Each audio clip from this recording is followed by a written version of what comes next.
Okay, year 10, last lesson, we did good old acceleration, and this lesson's all about velocity time graphs. So what I'm trying to achieve in this video is we went through all these learning outcomes here, but what we have to do next is interpret a velocity time graph, identifying acceleration and deacceleration, calculate acceleration from the gradient of velocity time graph, and also calculate the distance traveled from velocity time graph. How exciting. So to get you going, here's a little starter for you. And convert 30 miles per hour into meters per second. I can tell you 1 mile is going to be 1.6 kilometers. So I'm going to, I'd like you to stop the video, try and do the calculation in your book, and then come back and see if you're correct or not. Okay, now you should have an answer. I'll show you how you do it. So to do these, and they do pop up, first of all is what I do is I convert my 30 miles.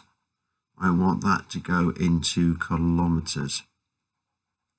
Okay, to get that, what you need to do is you multiply 30, you multiply that by 1.6. Then what you're going to do, that will then give you it in kilometers. I then want to convert that into meters. So take my 30, I multiply it by 1.6, and then I multiply it by 1,000, and now I've got 30 miles in meters. But this is going to be per hour. You want it per second. Therefore, you think about it in second is going to be a lot less distance, because seconds is much less than an hour. So what you need to do is divide it by 60, multiply it by 60, which is 3,600, and you bung that all in your calculator. You'll get 13.3 meters per second. There you go. All exciting stuff. So, getting to the guts of what I want to do in this lesson. So, we've been through this previously, velocity time graphs. Now, this is a really, really nice little simulation. It's called The Moving Man. I might try and get around to put it onto the on the Edmodo for you as well, the link. So, what you've got here is a man, and he's going to move, hence the name The Moving Man. And he can move back and forth. Now, what you've got here, this is going to be a distance time graph, but get your head around it. This is the zero distance along here, where he is here, 0 meters. All this over here is positive distance, which is going to be going up here. All this over here is going to be negative distance, which comes down here. Now, what you've got below is you've got a velocity time graph. This is going to be positive velocity, and this is going to be a negative velocity. So what I'm first of all going to do in this wonderful simulation is I'm going to say he's moving off with positive 2 meters per second. I'll start him moving, and then I'm going to freeze time. Now I'm going to say he's got over to here, and very excitingly, he's now going to stop, and he's going to stop for a period of time. And there you go. Then I'm going to say he's moving back, and now he's going to move back with a negative 2 meters per second. And then I get the sync to work. And there he goes. And then I'm going to say he stops again. Drag it in here and have him to stop like that. Now, what I want to see now is this is showing you a velocity time graph. So first of all, here, he has got constant velocity like this, which is going to be 2 meters per second. If you remember, we look at a distance time graph.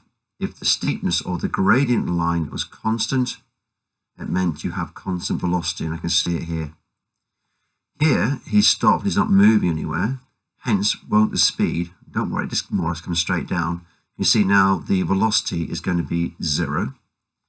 Then when he comes back, he's got -2, and it's -2 because in this direction going to the left is a negative velocity. Hence now this comes down, but the steepness or the gradient is going to be negative. Hence we've got -2. And then when he's here, now he's going to have 0 velocity because he's not going anywhere at all. So you can start seeing a profile coming out like this. I hope that helps you understand the link between distance and velocity time graphs. So now we got that in our heads, we can make things slightly more exciting. Now, I'm going to give you an option here. I'm trying to find my PowerPoint. This is very similar to what we've done before, and you want to you can actually plot these values. Now, remember before, my previous videos is I had a car. I'll take this car back actually. And we're going to plot a speed time graph. Now, again, what you can do in your book, if you want to, you can plot this. Nice thing to do. If you haven't got graph paper, just plot it in your book. Don't worry about it. Is we've got now, we're going to record a speed time graph. Now, the problem is you may sometimes see your velocity time graph as speed or velocity. Technically, velocity is a vector in its speed in a certain direction, but sometimes it just quote the speed if it's going in one direction the whole time. Now, you can record the speed every 5 seconds, like we did before, and you can put this table into your book.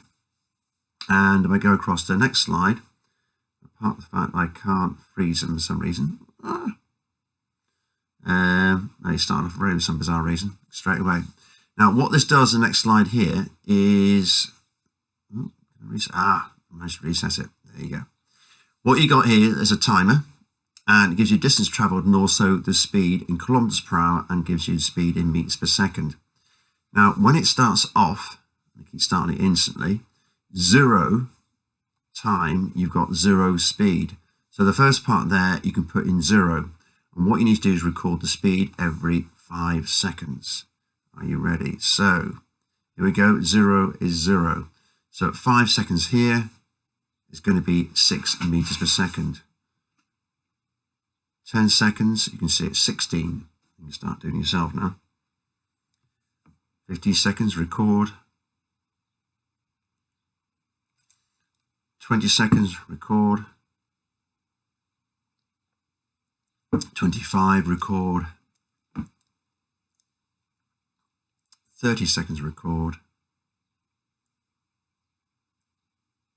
35 seconds, record. 40 seconds, record. 45. 50. 55. Okay, do you notice that the fact you were starting to slow down? So now you've done that. Hopefully you got very similar answers to this. Don't worry, I didn't get the same answers. Now, what you can see here, the fact the speed was constant, you can see it slowing down. Now, again, like we have distance time graphs, when you actually plot your speed time graph or velocity time graph, you can see the motion of a vehicle so much more easily. So this is what you should get hold of. Okay, now you can see here, it's speeding up, speeding up, speeding up, constant speed, slowing down. We can see now the steepness increases.